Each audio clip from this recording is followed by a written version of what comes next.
अच्छा, ये बताइए कि सर्दियाँ किस-किस को पसंद है और सर्दियों में काम करना किसको पसंद है? मेरे ख़्याल से बहुत लोग ऐसे होंगे जिनको सर्दियों का काम बहुत ही ज़्यादा कठिन लगता है।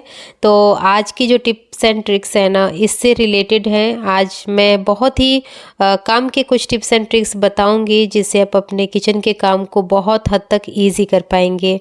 सो hello everyone, welcome back to Rani kitchen zone. तो देखिए, जो सबसे पहली टिप है ना, ये टी शर्ट से रिलेटेड है, क्योंकि हर किसी के वार्डरोब में ना टी शर्ट का कलेक्शन होता ही है। और यह टी शर्ट चाहे मेल का हो या फिर फीमेल का हो, वार्डरोब में होता ही है। ख़ास तौर से गर्मी के मौसम में टी शर्ट पहनना काफ़ी आरामदायक होता है। आप भी गर्मी के मौसम में कई तरीके से टी शर्ट का कलेक्शन रखती होंगी। हालाँकि एक वक़्त के बाद ना, जब टी शर्ट पुरानी हो जाती है तो फिर उसे पहनने का मन नहीं करता। अमूमन हम क्या करते हैं कि ऐसी स्थिति में हम इसको या तो डस्टबिन में फेंक देते हैं या फिर हम किसी काम में इसको यूज़ ला लेते हैं। तो बस आपको एक छोटा-सा तरीका बताऊँगी इसको दोबारा रीयूज़ करने का। तो देखिए, यहाँ पे सबसे पहले आपको ना कॉटन की टी शर्ट ले लेनी है। उसके जो टॉप वाला पार्ट होता है, शोल्डर वाला, उसे आप कट कर दीजिएगा और साथ के साथ जो नीचे बॉटम का पार्ट होता है उसे भी आप कट करके निकाल दीजिएगा। इसके बाद देखिए, इसे कटिंग करनी है तो आप कटिंग अपने अकॉर्डिंग कर सकते हैं। अगर आपको बड़ा पीस चाहिए तो आप इसके बड़े पीस कर लीजिए, और छोटा पीस चाहिए तो आप इसके छोटे पीस कर लीजिए।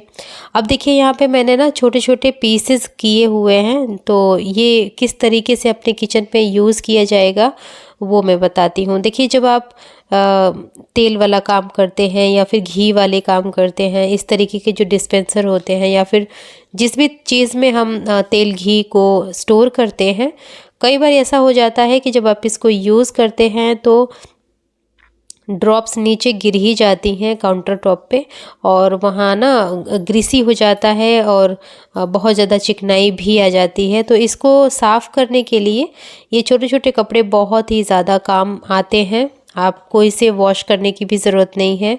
आप इसे पोंछिए और पोंछ करके इसको डस्टबिन में फेंक दीजिए। तो इस तरीके से आपके जितने भी तेल और घी वाले बर्तन हैं वो भी साफ़ हो जाएंगे।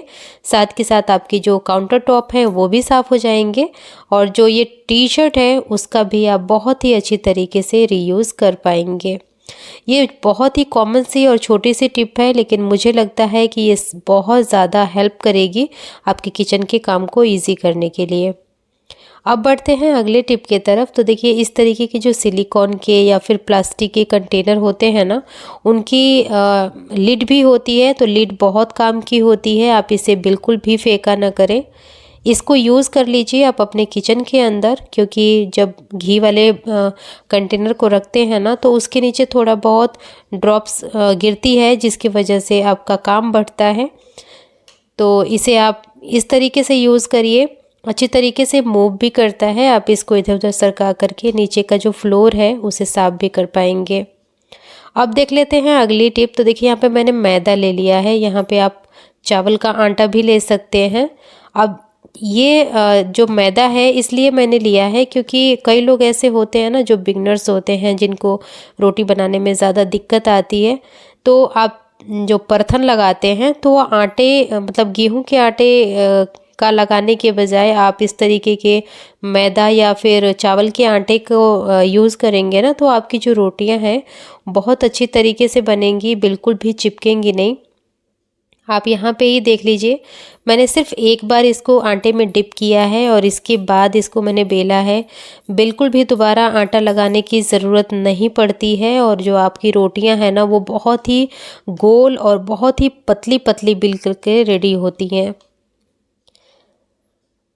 तो देखिए, अगर आपको पहले पता था ये टिप तो ज़रूर बताइएगा, नहीं पता था तो ज़रूर इसको यूज़ करके देखिएगा। चलिए, उम्मीद करती हूँ कि ये टिप भी आपको अच्छी लगी होगी। अब बढ़ते हैं अगली टिप की तरफ। तो देखिए, यहाँ पे एक मैंने दिया ले लिया है पुरानी, और उसमें कपूर और लौंग के कुछ दाने ले लिए हैं। तो इसको आप किस तरीके से इस्तेमाल करेंगे वो मैं बताने वाली हूँ। देखिए, ये दोनों चीज़ों की जो स्मेल होती है ना बहुत ज़्यादा स्ट्रॉन्ग होती है, और ये कीड़े मकोड़ों को भी बहुत हद तक अपने पास आने से रोकती है। तो सबसे पहले आपको ना इसी कटोरी में चावल ले लेने हैं। और इस चावल के अंदर जो कपूर है ना, अच्छी तरीके से उसको क्रश करके डालिएगा, ताकि जो खुशबू है वो बहुत ज़्यादा आए।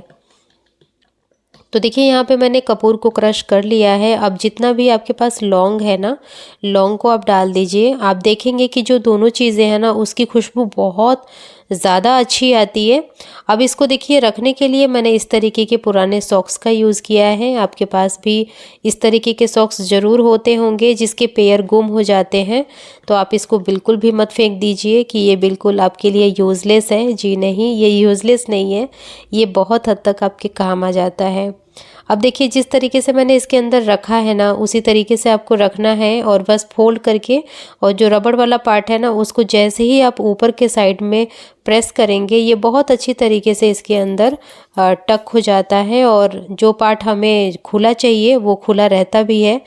और यहाँ पे सॉक्स मैंने इसलिए लिया है क्योंकि सॉक्स में ना बहुत ही छोटे छोटे से छेद होते हैं, जिसकी वजह से जो इसकी खुशबू होती है बहुत ईजी तौर पे बाहर निकलती है।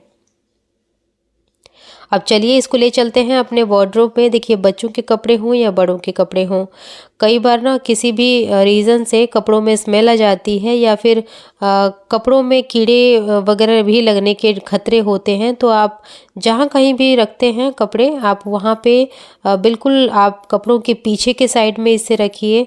जितनी बार आप खोलेंगे ना, उतनी बार एक भीनी भीनी खुशबू आएगी और आपके कपड़ों को प्रोटेक्ट रखेगी, बिल्कुल भी नमी नहीं लगने देगी।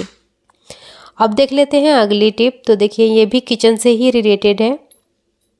जब आप किचन में काम करते हैं तो काउंटर टॉप ऐसी एक जगह होती है जहाँ पे आप सारे काम करते हैं। चाहे आप यहाँ पे कुकिंग कर ले, चॉपिंग कर ले, जो मर्जी वो कर ले, ये वाली जो स्पेस होती है ना, वो बहुत ज़्यादा यूज़ की जाती है। तो देखिए अपने काम को इजी बनाने के लिए आप जब कभी भी सब्जियों को पील ऑफ करते हैं, तो काउंटर टॉप पे इस तरीके से न्यूज़पेपर ज़रूर बिछा लें। ये आपको इतनी ज़्यादा हेल्प करेगा, आपका जो क्लीनिंग का काम है ना, वो बिल्कुल आधे से भी कम रह जाएगा।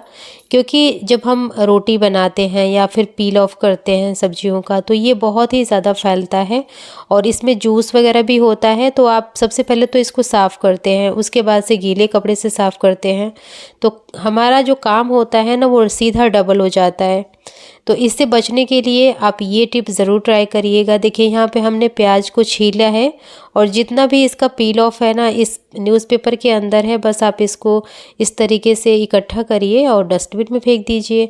आपको बिल्कुल भी अपने काउंटर टॉप की सफाई करने की नीड नहीं होगी। अब देख लेते हैं अगली टिप। देखिए बहुत लोग ना ऐसे होते हैं जिनको सफाई का कीड़ा होता है, ऐसे ही मेरे को भी है। अगर गैस भले ही जलती रहे, गैस पे अगर कुछ भी चीज़ गिर जाए ना, तो फिर मेरे को उसको साफ़ किए बगैर चैन नहीं आता, और इसके चक्कर में कई बार मेरे हाथ भी जल गए हैं, लेकिन मेरी आदत बदलती ही नहीं है। तो आप भी इस जो आदत है ना, अच्छी आदत है। बस आप अपने गैस की जो फ्लेम है उसको ऑफ़ करके करिएगा, और जब भी